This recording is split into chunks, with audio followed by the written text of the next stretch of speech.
In the midst of a storm certain to destroy them, Jesus called one of the disciples out of the boat to do what seemed impossible. Peter, with his gaze focused intensely into the eyes of divinity, put his full faith in this God he was finally beginning to recognize. But through those eyes, Peter became overwhelmed with the understanding that he was created and intended for divine purposes and miraculous plans. Doubting the Creator, the miracle worker, he began to sink into tumultuous waves, only to be redeemed by the Savior. Marianne Williamson wrote, "Our deepest fear is not that we are inadequate. Our deepest fear is that we are powerful beyond measure." Church, what if God is calling us to do something as radical as to come out of the boat and walk upon the water? I dream of a church who refuses to be motivated by fear any longer.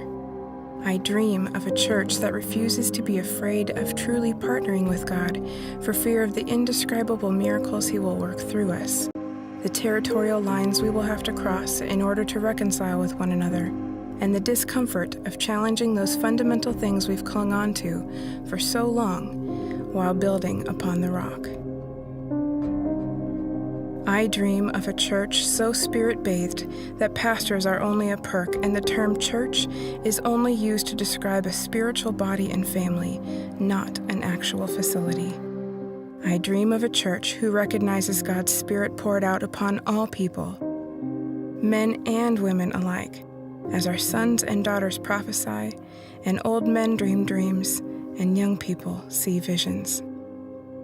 I dream of a church in which there is one body, one Spirit, one glorious hope for the future, one Lord, one faith, one baptism, and one God and Father who is over all and in all and living through all.